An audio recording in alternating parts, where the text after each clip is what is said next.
la Covid-19, le SARS-CoV-2. Quelle est la différence entre les deux? Eh bien, le SARS-CoV-2, c'est le virus, et la Covid-19, c'est la maladie. Donc, autrement dit, le SARS-CoV-2 développe la maladie que l'on appelle la Covid-19. Des vaccins ont été préparés et d'autres vont venir sur le marché, sans doute. Je voudrais vous faire la lecture, je vous propose en tout cas de faire la lecture de quelques éléments concernant un texte sur les vaccins, sur le SARS-CoV-2, sur la maladie. Donc un texte de la Société de pathologie infectieuse de langue française à destination des soignants, donc qui a été mis à jour le 11 janvier 2021. Donc nous sommes le 9 février 2021. Donc vu que je fais la lecture d'un document qui date du 11 janvier, il est possible que les choses aient évolué entre-temps. Alors, il y a beaucoup de points à noter. Je ne vais pas tout lire. Simplement lire le principal en mettant l'accent sur le vaccin. Le vaccin. Donc, il y a entre autres des généralités. Il y a des généralités sur les vaccins à acide nucléique, c'est-à-dire ADN ou ARN. Et il y aura des généralités sur les vaccins utilisant le vecteur viral. Également, quelques données d'efficacité et de tolérance des vaccins à ARN et de vaccins vectorisés viraux à partir des essais cliniques. Bon, il n'est pas question de tout lire. Simplement, si ce sujet vous intéresse, je vous invite à ouvrir le document et puis à le lire vous-même. Sinon, eh bien, écoutez les quelques paragraphes que je vais vous lire. Alors, il y a dans ce document donc 18 pages, donc c'est assez long, alors il se peut que je fasse des pauses de temps en temps. D'abord, avant de vous parler des vaccins, quel est le principe des vaccins contre la maladie Covid-19? Autrement dit, comment est-ce qu'un vaccin peut réussir soit à inactiver le virus, soit à le détruire, soit à le faire détruire par notre système immunitaire? Donc, quel est ce principe des vaccins contre la Covid-19? Donc, alors, c'est pas contre la... Enfin, oui, c'est contre la Covid, mais en fait, c'est contre le virus. Parce qu'une fois que le virus a fait des dégâts, évidemment, la maladie s'est installée, et après, il faut que le corps se répare, évidemment. Alors, le principe des vaccins, c'est de permettre à notre système immunitaire d'acquérir une mémoire immunitaire vis-à-vis du SARS-CoV-2. Donc ça veut dire qu'il faut que certaines de nos cellules du système immunitaire gardent en mémoire ce virus de manière à ce que lorsqu'il pénètre à nouveau dans l'organisme, il soit détruit rapidement. Alors, donc le principe des vaccins, c'est de permettre au système immunitaire d'acquérir une mémoire immunitaire mais spécifique contre le SARS-CoV-2, afin qu'en cas d'exposition à ce virus, il puisse le neutraliser avant qu'il n'ait le temps de provoquer la maladie Covid-19, évidemment, ou simplement afin d'en atténuer les conséquences. La majorité des vaccins en développement ciblent une protéine que possède le SARS-CoV-2, et cette protéine, elle s'appelle Spike. C'est la protéine Spike. Donc la protéine Spike, retenez bien qu'elle fait partie du virus. Elle est appelée également protéine spicule ou protéine S. Pourquoi S? Parce que c'est la première lettre de Spike. Cette protéine, elle est située à la surface de l'enveloppe du virus SARS-CoV-2 et elle lui permet de se fixer à un récepteur de nos cellules à nous. Ces cellules possèdent des récepteurs que l'on appelle ACE, grand A, grand C, grand E, -2. Donc ACE2. Autrement dit, la protéine Spike vient se fixer sur le récepteur cellulaire de nos cellules, en fait, qui s'appelle ACE2. Puis, une fois la fixation faite, eh bien, le virus va pénétrer à l'intérieur de notre cellule. Donc son rôle dans l'infection est donc central. le rôle de ce récepteur ACE2 est central, évidemment, parce qu'il fixe la protéine spike et de ce fait-là, le virus va pouvoir pénétrer à l'intérieur de la cellule. Donc on commence à comprendre déjà sur quoi les vaccins vont se baser pour empêcher une infection. Diverses études ont montré que déclencher des anticorps contre cette protéine spike permettait de protéger contre l'infection. Elle est donc la cible de la plupart des vaccins développés en 2020. Donc là, on comprend bien que cette protéine spike, qui va venir se fixer sur le récepteur ACE2, eh bien, cette protéine est considérée comme une molécule étrangère. Elle fait partie du non-soi. Or, tout ce qui fait partie du non-soi a tendance à être détruit par le système immunitaire. Alors, concernant ces vaccins contre la maladie, contre le virus SARS-CoV-2, il y a deux grands types de technologies différentes. Il y a les technologies classiques et les technologies nouvelles, donc qui sont basées sur deux choses qu'on va décrire. D'abord, essayons de développer ou d'expliquer plutôt le principe de ces technologies. Les technologies classiques sont basées soit sur l'utilisation du virus entier et inactivé évidemment. Donc vous imaginez le virus, il a ses protéines spike, ces protéines spike qui sont au niveau de la membrane, et on nous dit que pour certains vaccins, on a ce virus, mais on l'inactive. Alors comment est-ce qu'on inactive le SARS-CoV-2 ? Point d'interrogation. Donc ici, le SARS-CoV-2, par exemple, serait inactivé. Plusieurs vaccins sont développés par des consortiums chinois et indiens et utilisent cette stratégie. Donc, consortium chinois et indien utilisent le virus entier désactivé. Inactivé, on va dire. Deuxième cas, ces technologies classiques peuvent être basées sur l'utilisation d'une seule partie du virus. Ça veut dire que dans ce cas-là, on ne prend pas le virus entier, mais on prend une petite partie. Imaginons la protéine spike est une petite partie du virus. Donc le plus souvent, cette petite partie est une protéine, et ici, dans le cas du virus SARS-CoV-2, c'est la protéine S, ou bien ça peut même être une partie de la protéine S. Alors, vous vous souvenez qu'une protéine, c'est un assemblage d'acides aminés, et qu'une protéine, en général, résulte de l'expression d'un certain gène, donc au niveau ADN, l'expression donne une protéine, mais en passant par l'ARN messager. L'ARN messager qui est traduit dans le cytoplasme est transformé en une séquence d'acides aminés qui va prendre donc la forme de la protéine finale qui sera en général une structure tridimensionnelle. Donc, c'est le cas d'utilisation d'une petite partie du virus des vaccins de Novavax et de Sanofi GSK.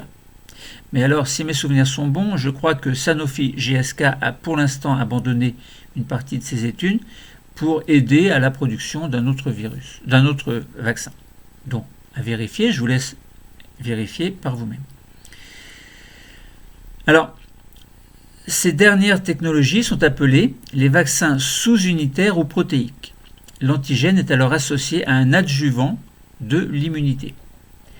L'antigène, c'est quoi l'antigène ? Eh bien, ce serait par exemple une partie de la protéine spike. Donc, un antigène. Et cet antigène, donc cette partie de protéine, est associée à une molécule, à un composé, en fait, que l'on appelle un adjuvant. Voilà. Donc, ça veut dire que lorsque pense vaccin, on peut penser réaction secondaire, on peut penser aussi réactions secondaires qui peuvent être dues à l'antigène, qui peuvent être dues à l'adjuvant, ou qui peuvent être dues à d'autres causes. Donc là, vous avez bien compris quels sont les différents types de vaccins contre la Covid. On a d'abord détaillé les technologies classiques qui consistent à prendre soit un virus entier qui est inactivée, et c'est le cas des consortiums chinois et indiens qui utilisent cette stratégie. Ou deuxième cas, toujours dans cette technologie classique, c'est de prendre une petite partie du virus, donc qui n'est pas dangereuse évidemment, parce qu'on n'a pas l'intégralité du virus. Donc, et puis faire en sorte que le système immunitaire, évidemment, reconnaisse cette protéine. En général, quand la protéine fait partie du non-soi, elle est reconnue et déclenche tout un processus immunitaire.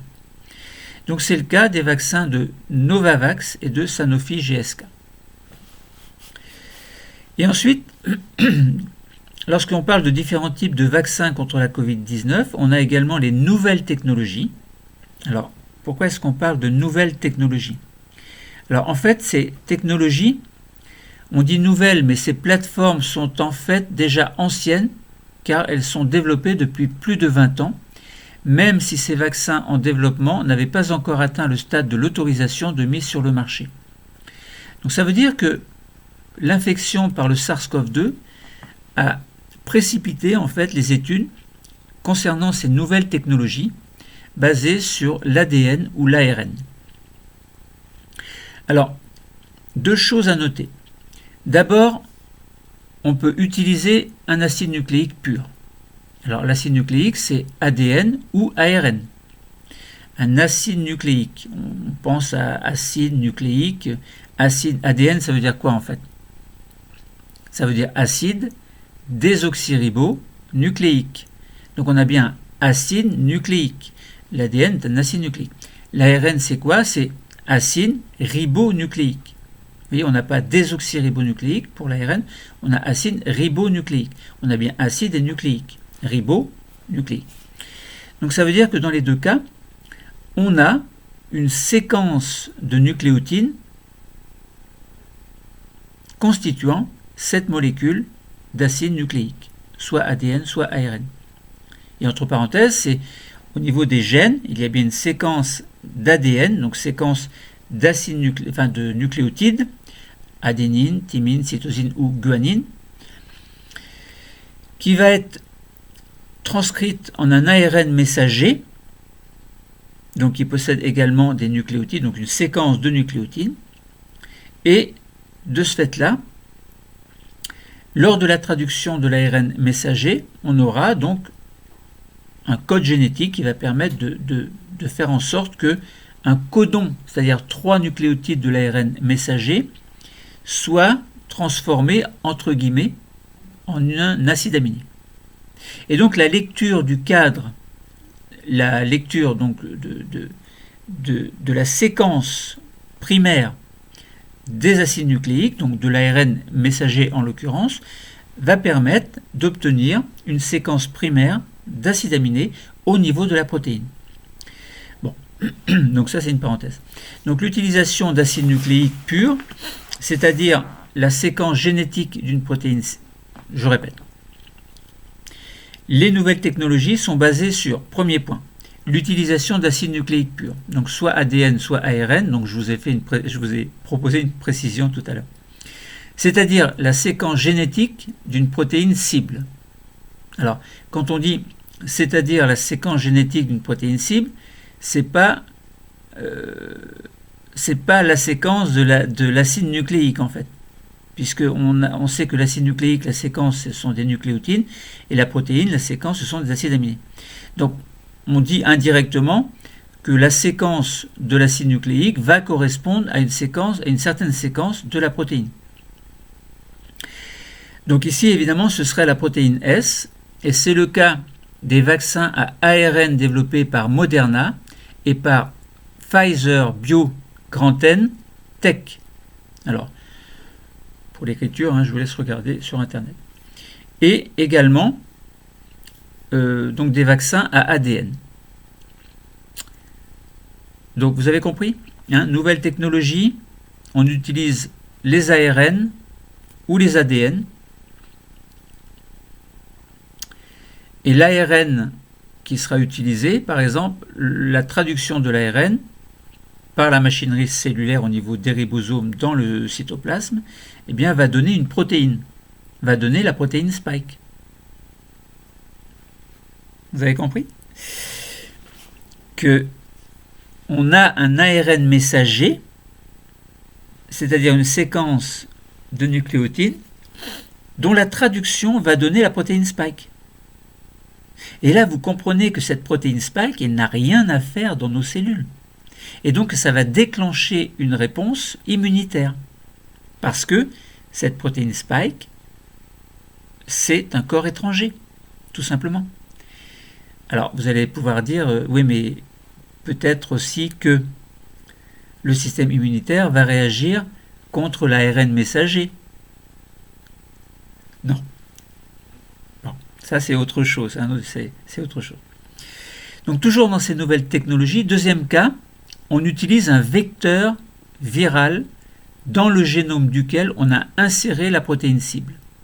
Ici, la protéine S du SARS-CoV-2.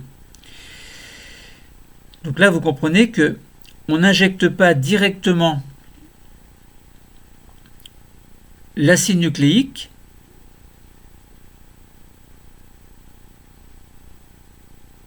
Vous sous-entendez le problème qui survient? C'est-à-dire que tout à l'heure, je vous dis, on injecte l'acide nucléique. Et là, vous allez pouvoir dire, mais lorsqu'on injecte l'acide, l'ARN, admettons, comment est-ce qu'il va passer dans nos cellules? Alors, vous allez voir qu'il y a une petite astuce. Et c'est vrai, vous avez raison. Et là, quand on dit il y a un vecteur viral dans le génome duquel on a inséré une protéine, ça veut dire qu'il faut un virus qui a du matériel génétique. Et il faut qu'on insère quelque chose qui va permettre la production de la protéine spike. Donc vous voyez, c'est encore une autre méthode.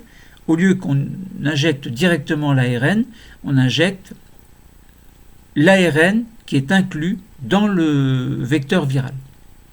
Le vecteur viral, c'est un virus. Mais un virus qui n'est pas dangereux, évidemment, qui ne pose pas de problème. Bon. On ne va pas injecter, par exemple, le génome qui donnerait par expression du gène la protéine spike si on utilisait, imaginons, le SARS-CoV-2. Ce serait catastrophique. Bon. Mais ça ne veut pas dire qu'il n'y a pas eu des essais en laboratoire. Bon. Alors, donc cette technique, dans ces nouvelles technologies, cette deuxième possibilité, donc vecteur viral, eh bien, c'est développé par l'université d'Oxford AstraZeneca et par Johnson et Janssen. Également par Merck, MERCK, également par le vaccin Sputnik 5 de Gamaleya, développé en Russie, et également le vaccin CanSino-Bio, développé en Chine. Donc vous voyez que entre les technologies classiques qui utilisent soit le virus entier inactivé, soit une partie du virus inactivé, et les nouvelles technologies qui utilisent soit directement l'ARN messager ou l'ADN éventuellement, et soit utilisation d'un vecteur viral qui intègre la séquence correspondant à la protéine spike, eh bien, il y a différentes possibilités vaccinales. Quelle est la plus efficace?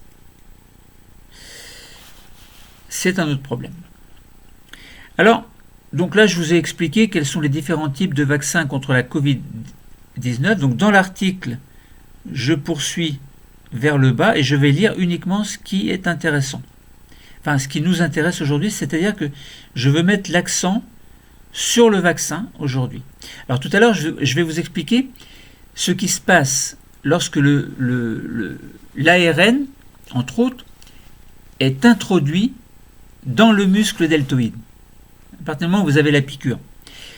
Que se passe-t-il après? Je vais vous l'expliquer après. Mais là, juste dire un petit mot sur le vaccin Covid-19. Peut-il rendre les femmes stériles? Ça peut être intéressant d'avoir une réponse fixe. À votre avis, oui ou non? Eh bien, non. Les vaccins anti-infectieux ne peuvent pas rendre les femmes stériles. Il a été évoqué. Pourquoi est-ce qu'on dit ça? Eh bien parce qu'il a été évoqué qu'un ARN codant pour la protéine spike puisse entraîner la production d'anticorps contre des protéines humaines impliquées dans la gestation, que l'on appelle par exemple la syncytine 1. mais aucun fait ne vient étayer cette supposition. C'est qu'une supposition, c'est qu'une hypothèse. Certaines personnes ont fait la relation entre les deux, mais là pour l'instant c'est non. Donc les vaccins anti-SARS-CoV-2 ne rendent pas les femmes stériles. Ensuite, je voudrais que l'on arrive directement au vaccin. Alors là, je fais défiler tous les parties d'articles. C'est mon principal objectif aujourd'hui, c'est que vous compreniez les généralités sur les vaccins à acide nucléique. Que se passe-t-il exactement? Alors, scientifiquement, on va essayer de comprendre les choses. Donc on sait bien que on en a parlé, on a des vaccins qui sont des vaccins à ARN ou ADN. Qu'est-ce qu'un vaccin à acide nucléique, ADN ou ARN? Acide désoxyribonucléique et acide ribonucléique. Le composant principal des vaccins à base d'acide nucléique est de l'ADN ou de l'ARN. L'ADN, je vous ai dit, c'est un acide nucléique. Pourquoi? Parce que la composition chimique fait que c'est un acide et que c'est un acide nucléique. Donc il y a, bon, c'est compliqué, là je ne vais pas vous expliquer la structure de la molécule. Je vous invite à voir d'autres cours où j'explique en détail ce que c'est que l'ADN. Donc l'ADN, c'est l'acide désoxyribonucléique, l'ARN, c'est l'acide ribonucléique. Une petite différence entre les deux au niveau de la conformation de la molécule. La molécule d'ADN ou d'ARN va coder pour une protéine virale qui va être produite par nos cellules. Alors, quand on dit la molécule d'ADN ou d'ARN va coder pour une protéine, ça veut dire quoi exactement? Vous vous souvenez, je vous en ai parlé tout à l'heure. Il faut se situer à 3 niveaux. 1, 2, 3. Premier niveau, ADN. L'ADN, c'est dans le noyau des cellules eucaryotes, évidemment. Chez les prokaryotes, type bactéries, il n'y a pas de noyau. C'est pour ça qu'on les appelle des prokaryotes. Si on parle d'eucaryotes, c'est qu'il y a un noyau. Ça veut dire que le matériel génétique ADN, type ADN, donc nos 46 chromosomes, nos 23 paires de chromosomes, sont contenus dans un noyau qui protège cet ADN, en fait. Donc ça veut dire que si on veut produire une protéine, il faut passer par un intermédiaire que l'on appelle l'ARN messager. Autrement dit, un messager du matériel génétique qui contient de l'ADN. Donc ADN, ARN messager, protéine. Acide nucléique, protéine. Acide nucléique, séquence de nucléotine, protéine, séquence d'acides aminés. Donc lorsque l'on dit que ADN ou ARN code pour une protéine, ça veut dire que l'ADN ou l'ARN vont s'exprimer selon des mécanismes bien précis pour, au final, fabriquer une protéine. Lorsque l'on passe de l'ADN, donc d'un gène, à l'ARN messager, on parle de transcription. Alors en général, la transcription donne des pré-ARN messagers qui vont subir une maturation qui est à l'issue de ces maturations, on obtient un ARN messager donc il va passer dans le cytoplasme, parce que la transcription se fait dans le noyau, évidemment, puisque l'ARN messager est une copie de l'ADN. Donc il faut bien que ça se fasse dans le noyau et que ça ne sorte pas du noyau, parce que c'est très précieux cet ADN, il ne faut pas qu'il sorte. Mais une fois que ce messager est fabriqué, c'est en quelque sorte une copie du gène avec quelques petites variantes, eh bien ça veut dire que cet ARN messager va passer dans le cytoplasme et là va être fixé entre guillemets sur des ribosomes qui vont faire en sorte que la lecture de cet ARN messager va produire des protéines. Et par exemple, ce serait le cas de la production de la protéine spike. Donc lorsque l'on dit que la molécule d'ADN ou d'ARN code pour une protéine virale, ça veut dire que l'expression d'un acide nucléique va donner cette protéine spike, en fait.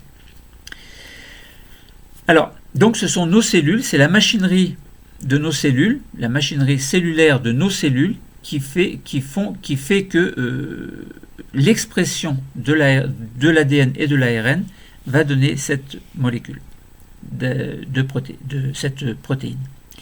Donc cet ensemble d'acides aminés. Alors, Donc la séquence d'ADN ou d'ARN vaccinal est synthétisée en laboratoire. Ça veut dire que c'est très facile. Une fois que l'on connaît la séquence de la protéine, on peut remonter très facilement à la séquence de l'acide nucléique, soit l'ARN messager, soit l'ADN. Simplement parce que un acide aminé, il provient de la lecture d'un codon, c'est-à-dire de 3 nucléotides de l'ARN messager qui, selon le code génétique, va permettre d'introduire un acide aminé qui sera le point de départ, et de lecture en lecture, de codon en codon, eh bien on a la chaîne protéique qui s'allonge, donc cette séquence d'acides aminés qui s'allonge. Alors, il y a l'ARN messager, mais on a également des ARN de transfert qui vont être des acteurs très importants lors de la traduction, évidemment, c'est-à-dire la transformation d'un ARN messager, voilà, l'expression de l'ARN messager en une protéine. Alors, donc je vous ai dit, si on a la séquence de la protéine, donc un assemblage d'acides aminés bien précis, sachant qu'un codon code pour un acide aminé, on peut déduire, à partir de la protéine, eh bien, on peut déduire la structure de l'ARN messager et déduire également la structure de l'ARN, de l'ADN, dans le noyau. Donc on peut agir à 3 niveaux, soit au niveau de l'ADN, soit au niveau de l'ARN, soit au niveau de la protéine. Alors, donc je vous disais, cette protéine Spike est choisie car elle code. Alors, cette séquence plutôt d'ARN messager ou d'ADN est choisie parce que cette séquence va coder pour une protéine qui va induire une réponse immunitaire. Donc, cette réponse immunitaire est bien déclenchée contre la protéine, et dans ces conditions-là, ce déclenchement, cette protection par le système immunitaire va empêcher le virus de pénétrer à l'intérieur de la cellule. Pourquoi ? Parce que la protéine S, comme je vous l'ai déjà dit tout à l'heure, elle est immunogène, entre guillemets. Ça veut dire qu'elle va induire une réaction immunitaire. Donc ça veut dire que le système immunitaire va produire, entre autres, pas que ça, mais des anticorps qui vont pouvoir neutraliser cette protéine. Alors après, ne me dites pas, on fait fabriquer des protéines grâce à l'introduction d'un vaccin ARN messager, et ensuite on a des anticorps qui vont venir détruire la protéine. Eh bien, en gros, c'est ça, oui, c'est vrai. C'est pas faux, c'est ça, c'est un peu l'objectif. Hein. Donc là, vous avez compris que qu'est-ce qu'un vaccin à acide nucléique ? Eh bien, c'est une molécule qui va permettre la production de la protéine S, avec pour objectif que le système immunitaire reconnaisse cette protéine qui ne fait pas partie de notre corps, c'est du non-soi, et que le système immunitaire va lutter contre cette protéine S. Donc c'est intéressant parce que ce vaccin qui permet au système immunitaire de réagir face à la protéine S, expression de l'ARN messager introduit dans le deltoïde, dans le muscle, il faut que ce soit un muscle, eh bien ça, je ne sais plus ce que je disais. C'est intéressant parce que lorsque le Covid va entrer dans le corps, dans l'organisme, eh bien ça veut dire que les anticorps vont reconnaître tout de suite ce Covid, et donc le Covid ne va pas pouvoir pénétrer dans nos cellules. Il sera détruit. Alors pas détruit par les anticorps, mais neutralisé, et ensuite ce sont d'autres cellules du système immunitaire qui vont venir phagocyter l'ensemble, c'est-à-dire manger, donc ingérer, manger, digérer, et présenter sur la membrane des parties du virus qui vont devenir elles-mêmes immunogènes et faire en sorte que d'autres acteurs du système immunitaire vont pouvoir détruire ces cellules qui sont infectées, mais aussi provoquer la sécrétion de molécules de communication. Bon, c'est assez compliqué. Maintenant, je répète, mais c'est une autre question proposée dans l'article, comment fonctionnent les vaccins à ARN ? D'une manière générale, chez l'homme, Alors je vous ai déjà expliqué en gros, hein, bon. Mais je répète encore, puisque l'article le propose. D'une manière générale, chez l'homme, l'information génétique, c'est-à-dire les gènes, est codée par l'ADN de 46 chromosomes contenus dans le noyau de nos cellules. Donc 46 chromosomes, vous vous souvenez qu'il y a 23 paires de chromosomes dans l'espèce humaine. L'ADN est transcrit en ARN messager. Ça, je vous en ai parlé. Alors, il est transcrit, quand on dit il est transcrit en ARN messager, oui, mais il manque une étape. S'il est transcrit, c'est la transcription en fait, c'est un mécanisme qui se passe dans le noyau. La transcription va permettre de former des pré-ARN messagers, c'est-à-dire des ARN messagers, mais qui ne sont pas matures encore, qui vont subir des épissages. Alors il y a les histoires d'introns, exons, etc., dont je ne parle pas aujourd'hui, mais à partir d'un pré-ARN qui est grand comme ça, on va obtenir un ARN particulier qui sera grand comme ça, et qui contiendra une séquence nucléique qui permettra, grâce à la traduction, la formation de la protéine voulue, c'est-à-dire la protéine spike.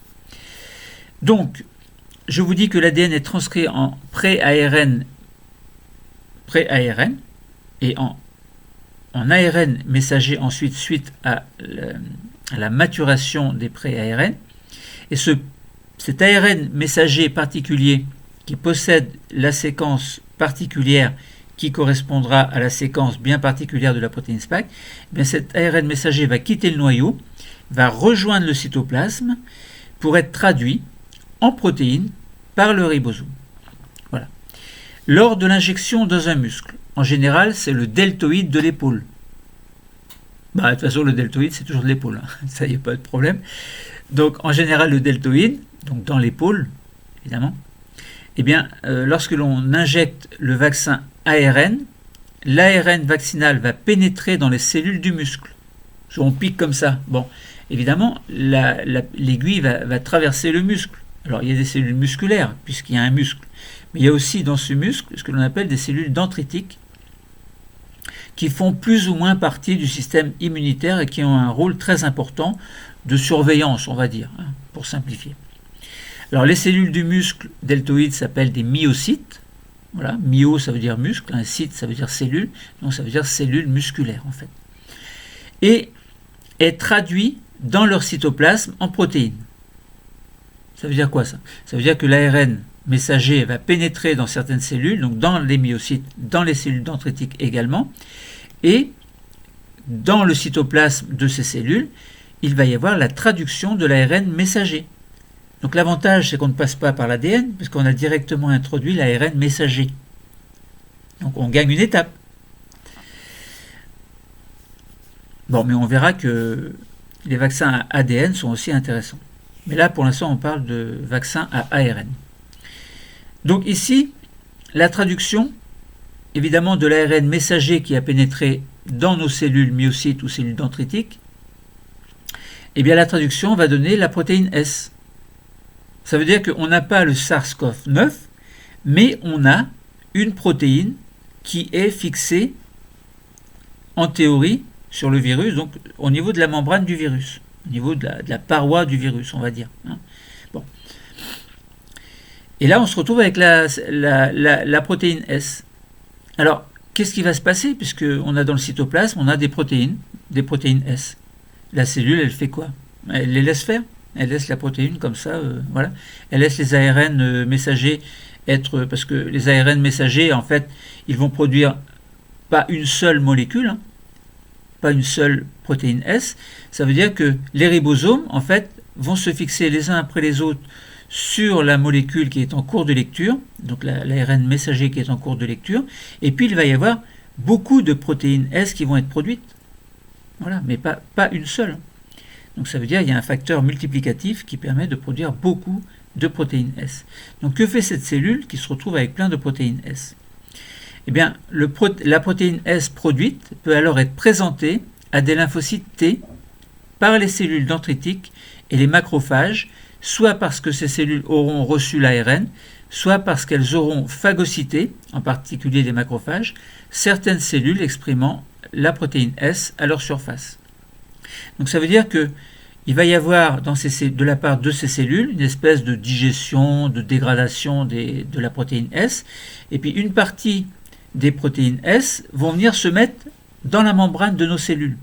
Et ça ne plaît pas du tout à certaines cellules, à certaines autres cellules immunitaires, entre autres les lymphocytes T, qui vont reconnaître un petit morceau de la protéine S qui est présenté par une cellule qui a dégradé en quelque sorte la protéine S.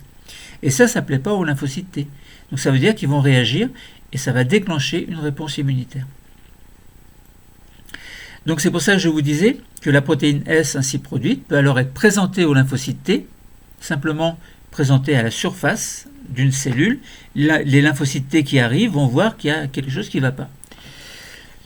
Donc c'est le cas, c'est ce qui se passe pour les cellules dendritiques, donc qui présentent une partie de la protéine S ou la protéine S, et puis les macrophages, soit parce que ces cellules auront reçu l'ARN, soit parce qu'elles auront phagocyté, en particulier les macrophages qui sont de grands phagocyteurs en fait, certaines des cellules exprimant la protéine S à leur surface. Les lymphocytes B naïfs, alors en théorie les lymphocytes B sont à l'origine de la production des anticorps. Donc les lymphocytes B naïfs, capables de reconnaître cette protéine, vont par ailleurs être activés et faire en sorte que petit à petit, eh bien, il y a des anticorps qui vont être produits. L'objectif des anticorps, c'est de neutraliser la protéine et non pas de la détruire. Donc la neutralisation induit ce qu'on appelle un complexe immun qui va être dégradé par d'autres acteurs du système immunitaire. Alors, donc cela va permettre la production d'anticorps évidemment qui sont neutralisants par les lymphocytes B et la génération de lymphocytes B mémoire en même temps. Donc ça veut dire que des lymphocytes B vont produire des anticorps, mais une autre partie de lymphocytes B spécifique de la protéine spike vont rester en mémoire. Ça veut dire qu'une partie reste au chaud, reste en mémoire. Donc ça veut dire qu'une autre partie va neutraliser, une autre partie reste en mémoire. Donc quand tout sera neutralisé et détruit, il restera une partie des lymphocytes mémoire qui vont être capables de réagir très vite si jamais on a la présentation d'une autre protéine S ou infection par un virus, ou si la protéine S arrive d'une manière ou d'une autre, soit que ce soit par un autre vaccin, intérêt du deuxième vaccin, soit par le virus, eh bien ça veut dire que ça va réagir très vite en fait. Donc les lymphocytes B vont produire très vite les anticorps. C'est ce qui concerne, c'est en quelque sorte une certaine réactivation des lymphocytes mémoire. En fait.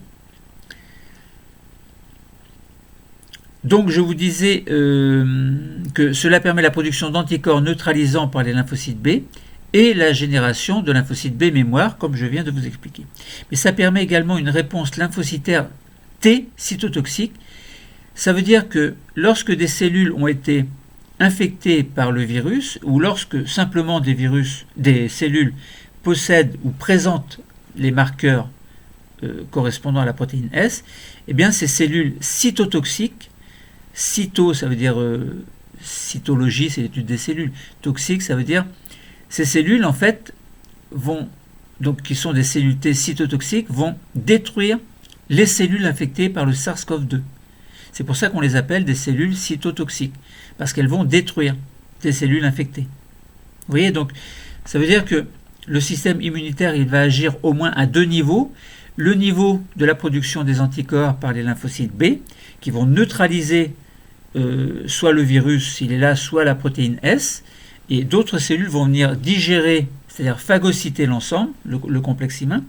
Mais deuxième acteur, c'est des cellules cytotoxiques vont arriver, et si elles voient, entre guillemets, c'est des communications chimiques compliquées, si ces cellules reconnaissent une cellule infectée, si ces cellules cytotoxiques T, si ces cellules T, donc qui sont des lymphocytes T cytotoxiques, reconnaissent une cellule infectée par la protéine S ou par le virus, indirectement par l'intermédiaire de la protéine S, eh bien ça veut dire que ces cellules vont digérer ces cellules infectées. Et évidemment, ces cellules T cytotoxiques vont créer également une population de cellules mémoire. Donc ça veut dire qu'on est gagnant sur tous les... Donc soit il y a à la fois des lymphocytes B mémoire et à la fois des lymphocytes T cytotoxiques mémoire. Donc ça veut dire qu'on a 2 fois plus de chances que la protéine S soit repérée, soit lors de la revaccination, entre guillemets, soit lors, pour X raison, de l'introduction d'une protéine S, soit par, soit par une infection directement par le Covid lui-même. Donc en cas de rencontre ultérieure avec le coronavirus, eh bien, les cellules mémoire pourront détecter et combattre effectivement le SARS-CoV-2 avant qu'il ne développe une infection ou bien limiter simplement l'intensité de l'infection. Bon, voilà. Alors, je vous ai dit l'essentiel, hein, c'est que après, bon, ce sont d'autres choses que l'on pourrait expliquer, mais j'ai pas envie de vous en parler aujourd'hui. Alors, je continue à descendre les articles. Alors, quelque chose qui est important également. Alors, juste une parenthèse pour vous dire, entre parenthèses, que les vaccins à ARN ne modifient pas nos gènes. Pourquoi? Parce que l'ARN ne pénètre pas dans le noyau des cellules. Tout à l'heure, je vous ai expliqué, hein, l'ADN c'est dans le noyau, l'ARN c'est dans le cytoplasme, l'ARN c'est produit dans le noyau, puis passage dans le cytoplasme, traduction en protéines.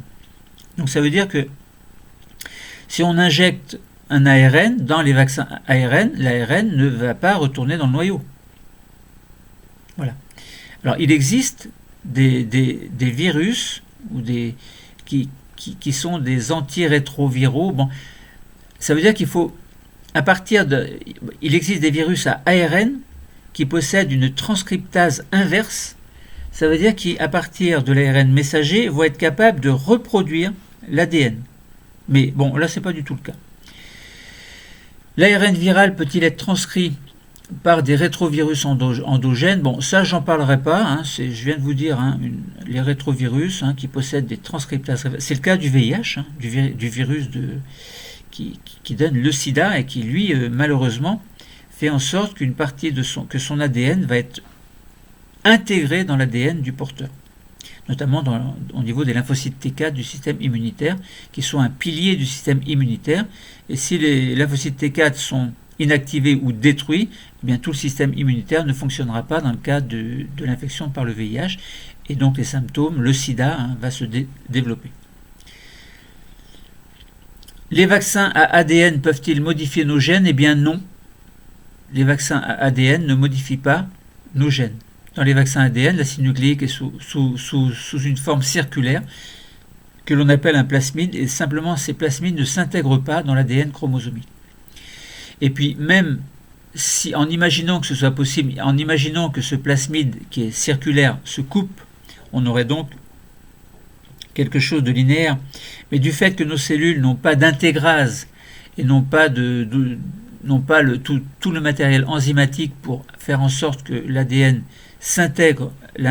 viral s'intègre dans nos cellules, bon, donc c'est pas possible.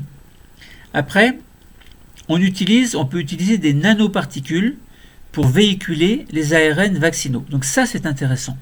L'ARN vaccinal ne peut pas être injecté sous une forme nue. Tout à l'heure, je vous ai dit, dans les technologies nouvelles, en fait, on avait injection de l'ARN dans les vaccins, ou injection d'un vecteur viral qui possède l'ARN, enfin, dans lequel on introduit l'ARN. C'est comme si on faisait une petite sphère protectrice et vous mettez l'ARN qui doit, par expression, donner la protéine S. Donc ça veut dire que c'est protégé.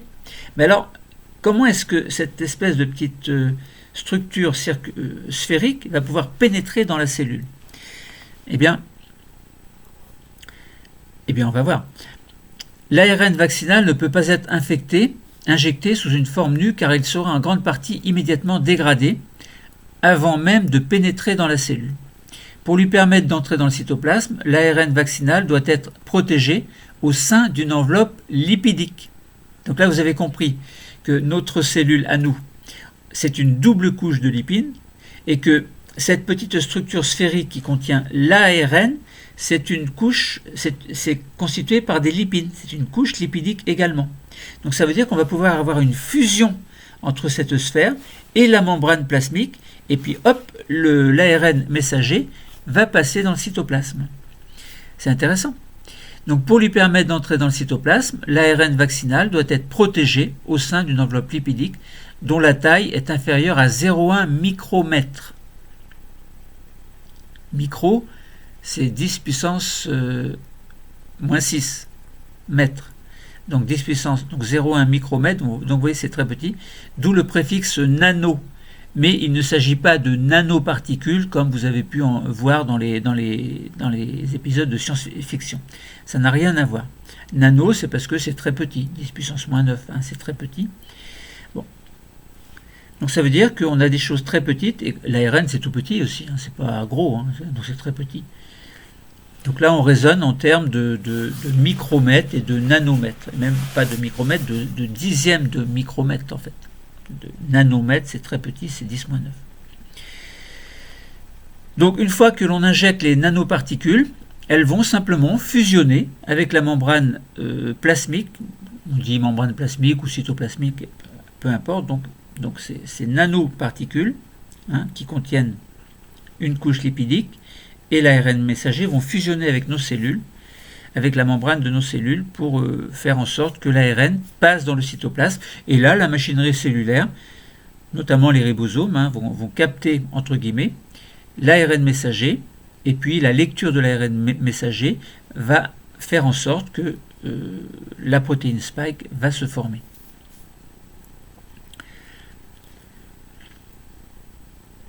Alors, une fois que, évidemment, que l'ARN a été traduit en protéine spike, en protéine S, eh bien, évidemment, il va y avoir un déclenchement de la réaction immunitaire parce que cette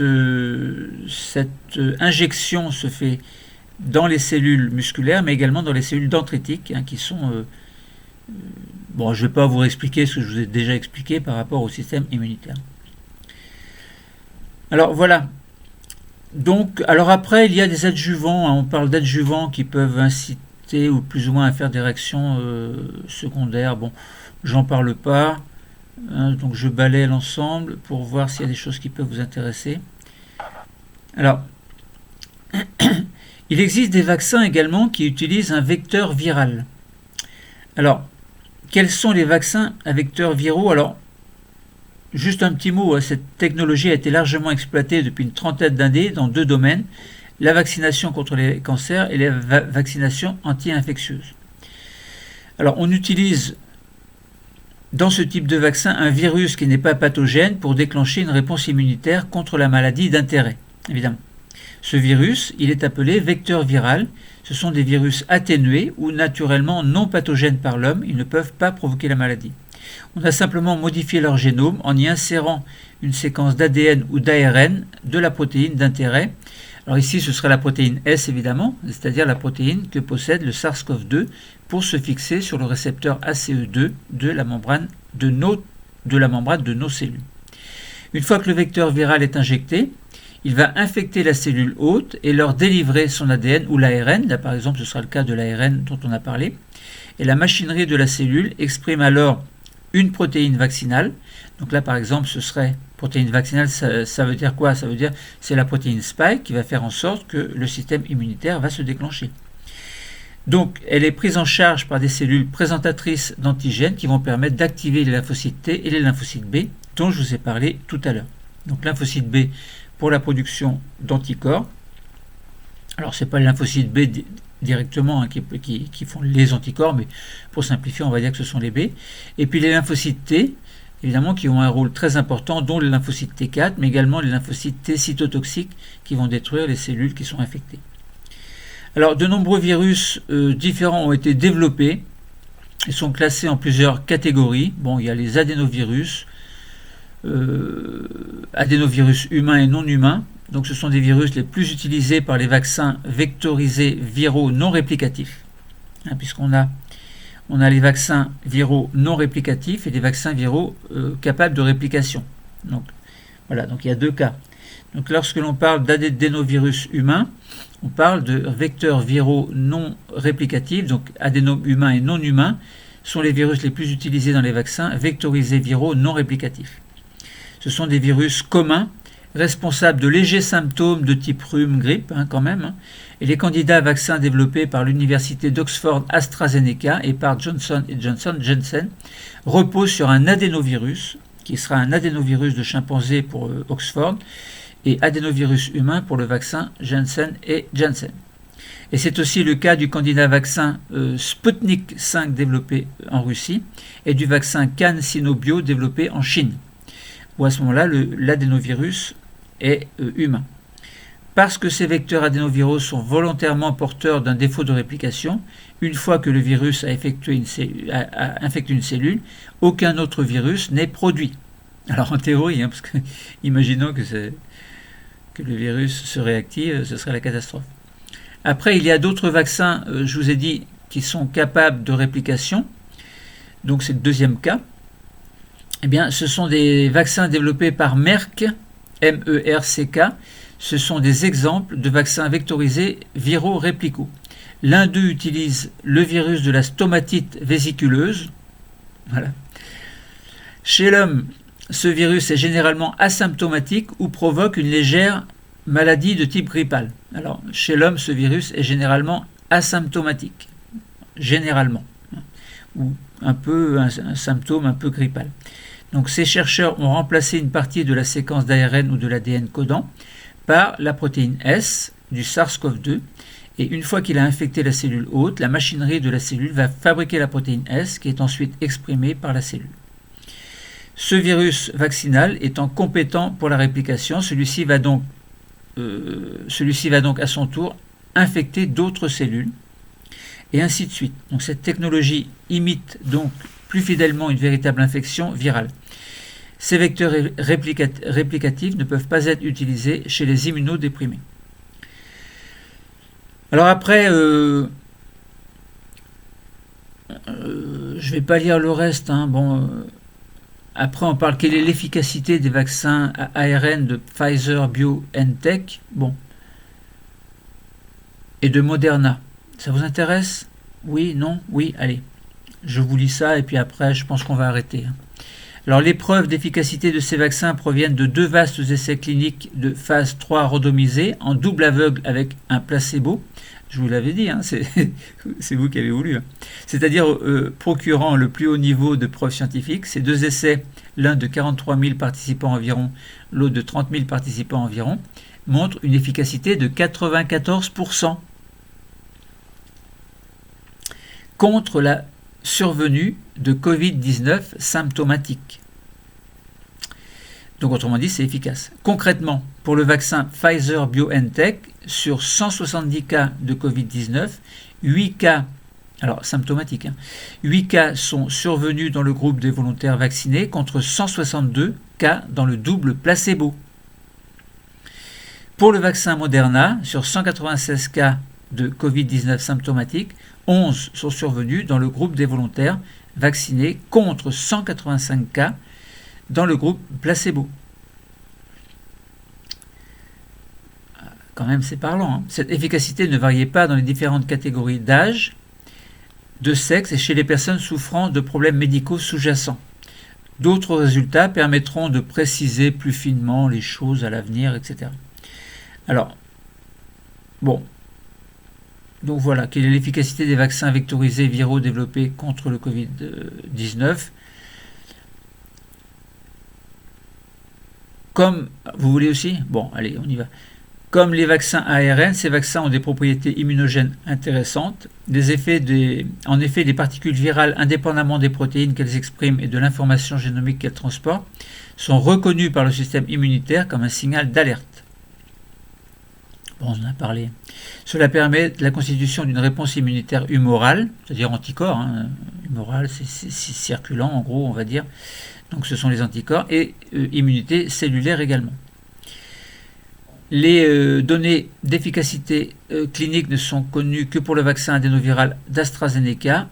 Université d'Oxford, sur 11 636 participants et 131 cas confirmés de Covid-19, avec une efficacité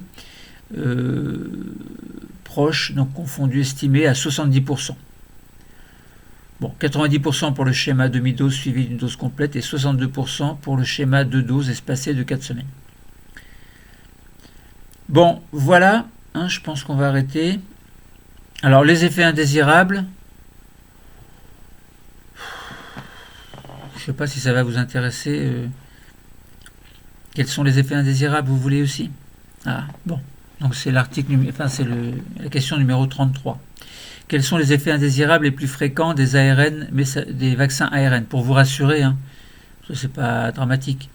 La grande majorité des effets indésirables observés lors des essais cliniques des vaccins ARN se manifestent le lendemain de la vaccination et durent habituellement moins de 3 jours. C'est rassurant déjà. Ils sont classiques et relativement attendus et un peu plus fréquents qu'avec les vaccins habituellement utilisés. Un peu plus fréquents. Ça veut dire rougeur au point d'injection, bon, c'est un peu normal, hein, une petite inflammation. Une fatigue, bon, le corps réagit, c'est un peu normal qu'on soit fatigué. Des maux de tête, ah, pourquoi, j'en sais rien. Des douleurs musculaires, bon, ça peut arriver, hein, des frissons, de la fièvre. C'est ce qu'on appelle la réactogénicité. Donc ça veut dire que le système de protection se met en place en fait, hein. C'est un petit peu ça quoi. Étant donné qu'on injecte quelque chose qui n'est pas dangereux. Donc ça veut dire que c'est le corps qui réagit à quelque chose qui se met en place, c'est-à-dire le système immunitaire. Donc les effets généraux sont plus fréquents après la deuxième dose de vaccin et chez les personnes plus jeunes. Donc c'est plus fréquent après la deuxième dose. Ils sont le plus souvent minimes à modérés et durent en moyenne de 2 à 3 jours. Bon, ça va. Comme pour toute autre vaccination, les personnes vaccinées doivent être averties évidemment de la survenue de tels effets. Prise de paracétamol, bon, c'est pas à titre préventif, bon, c'est pas recommandé pour l'instant. Bon, voilà. Donc après, les vaccins ARN sont-ils responsables de paralysie faciale? Alors ça m'inquiète, ça. Alors quand je dis ça m'inquiète, vous allez voir qu'en fin de compte, c'est pas inquiétant. Mais quand on dit paralysie faciale, on se dit tiens, je vais recevoir le vaccin, je vais être paralysé de la face. Plusieurs cas de paralysie faciale ont été rapportés dans des essais cliniques de Pfizer, BioNTech et Moderna. Dans celui de Pfizer, BioNTech, il y a eu 4 cas de paralysie faciale dans le groupe des participants vaccinés, dont 2 attribués au vaccin, contre aucun dans le groupe placebo. La paralysie faciale est apparue le jour 37 après la dose 1 pour le premier participant, qui n'a pas reçu la dose numéro 2. Et les jours 3, 9 et 48 après la dose 2 pour les 3 autres. Dans l'essai Moderna, il y a eu 3 cas dans le groupe vacciné et 1 dans le groupe placebo. Ah, 1 dans le groupe placebo. La fréquence de survenue de paralysie faciale parmi les volontaires vaccinés est proche de ce qui est attendu en population générale, c'est-à-dire 15 à 30 cas pour 100 000 personnes. Quand même.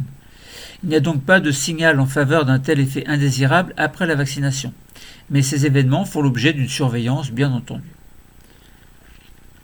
Alors, peut-il y avoir des effets indésirables graves après les vaccins ARN? Alors, globalement, ça va être non. Je ne vais pas vous faire la lecture ici. Parce que c'est compliqué, c'est technique et compliqué. Si ça vous intéresse, je vous invite à aller voir l'article. C'est la question numéro 35. Donc vous allez lire concernant les données sur les essais cliniques et les données depuis la mise sur le marché. Petit rappel d'hypersensibilité, etc. Je ne vous en parle pas, allez voir l'article. Les personnes qui ont des antécédents d'allergie, attention, lisez l'article également. Vous allez voir, c'est intéressant. Les femmes enceintes peuvent-elles se faire vacciner? Ça vous intéresse? Se basant sur le fonctionnement des vaccins à ARN, les experts estiment qu'il est très peu probable que ces vaccins présentent un risque pour les femmes enceintes. Très peu probable, mais c'est pas sûr. Bon. Les premières études de tératogénicité sur les animaux montrent l'absence d'effets sur le développement embryonnaire et fœtal et l'absence d'effets sur la reproduction. Des études sur les femmes enceintes sont prévues. Bon. Dans les essais cliniques des vaccins ARN de Pfizer, BioNTech et Moderna, 23 et 13 grossesses inattendues ont eu lieu respectivement, autant dans le groupe des participants vaccinés que dans le groupe recevant le placebo. Aucun effet indésirable n'est survenu chez les femmes enceintes. Donc c'est rassurant plutôt. Donc voilà, après il faut attendre les résultats plus poussés, plus approfondis. Les femmes qui allaitent peuvent-elles se faire vacciner? Il n'existe pas de données sur la sécurité des vaccins chez les femmes qui allaitent ou sur les effets des vaccins Covid-19 à ARN sur le nourrisson allaité ou sur la production de lait. Les vaccins à ARN ne sont pas considérés comme un risque pour le nourrisson allaité, etc. Bon, voilà, on peut se rassurer. Les vaccins acides nucléiques peuvent-ils induire des poussées chez les malades immunodéprimés? Donc je vous laisse lire. Bon, voilà. Administration des vaccins approuvés en Europe, c'est pareil, je vous laisse lire. Hein, j'ai atteint mon objectif, hein, je voulais simplement mettre l'accent sur la vaccination. Alors, lorsque vous regardez le médecin ou une autre personne donc, qui vaccine, en fait, vous voyez une aiguille qui s'enfonce dans l'épaule, en fait c'est dans le deltoïde, c'est dans le muscle. Hein. Juste pour vous amuser un petit peu. Alors, rappel sur l'administration d'un vaccin par voie intramusculaire. Alors, tout à l'heure, je vous ai dit, est-ce qu'on peut vacciner par voie sous-cutanée? Non, pas voie sous-cutanée. Le vaccin doit être injecté par voie intramusculaire stricte. Chez les sujets présentant un trouble de l'hémostase ou de la coagulation, ou bien chez les personnes sous anticoagulants, la vaccination peut être faite dans le muscle deltoïde avec une aiguille fine, idéalement 25G, on va voir ça correspond à quoi après, suivie d'une compression forte et prolongée de 2 minutes. Si vous êtes sujet si vous avez un problème de coagulation. Les personnes qui présentent un trouble de l'hémostase ou de la coagulation particulièrement sévère, constituant une contre-indication à l'injection intramusculaire, ne devraient pas être vaccinées, sauf si les bienfaits naturels l'emportent nettement sur les risques liés à l'administration. Bon. Est-il possible de prélever... non, ça, j'en parle pas. Donc, rappel sur l'administration d'un vaccin par voie intramusculaire. Alors, on utilise une aiguille, donc longue comme ça, d'un diamètre de 25 à 22 G, et dont la longueur peut varier. Alors, si on a un tissu adipeux normal ou épais, tissu adipeux normal ou épais, ça veut dire qu'on n'a pas trop de graisse sous la peau, on a une aiguille de 25 mm, donc ça donne à peu près ça, 25 mm et un diamètre de 25 G, donc ça veut dire 0,5 mm, donc c'est très petit. Hein. Et on a une aiguille de longueur 30 mm et un diamètre de 23 G, donc 0,6 mm, ou une aiguille de longueur 30 mm et d'un diamètre de 22 G, c'est-à-dire 0,7 mm. Donc il y a plusieurs possibilités. Si le tissu adipeux est peu important, donc là tout à l'heure c'était le tissu adipeux normal ou épais. Alors plus c'est épais, évidemment, plus on va utiliser une aiguille de longueur importante, soit 25 mm si c'est pas trop épais, soit 30 mm si c'est un peu plus épais, soit 30 mm également si c'est un peu plus épais, on enfonce un peu plus. Pardon, c'est pas qu'on enfonce plus, mais bon, de toute façon 30 mm ça fait ça, hein, on atteint bien les cellules musculaires et les cellules dendritiques. Si le tissu adipeux est peu important, en particulier chez les personnes âgées, on prend une aiguille de 16 mm. Donc on passe de 25 à 16 mm et un diamètre de 0,5 mm. Donc ça veut dire que quand on se fait vacciner et qu'on est âgé, on a une aiguille qui est moins longue. Donc utilisable à condition d'être bien perpendiculaire à la peau et d'enfoncer l'aiguille jusqu'à la garde, c'est-à-dire jusqu'au bout. Alors si vous voyez que la personne, par rapport à votre cou, elle commence à enfoncer en biais, c'est pas bon signe, il faut être droit, comme ça. Présentation des vaccins. Donc c'était vaccin contre la Covid-19, questions et réponses. C'était un texte de la Société de pathologie infectieuse de langue française à destination des soignants 11 janvier 1921. Je vais vous mettre l'adresse dans les renseignements sur la partie qui apporte les informations sous la vidéo. Vous regardez. Mais en gros, c'est vaccin Covid-19, questions et réponses SPILF. 24 décembre 2020, PDF, Acrobat. Donc si vous pouvez l'ouvrir avec Adobe Acrobat Reader DC. Bon, je commence à dire n'importe quoi. Bon, voilà. Je suis assez content de moi. C'était compliqué, mais j'espère que je vous ai bien expliqué. À bientôt. Bon, allez, ça va.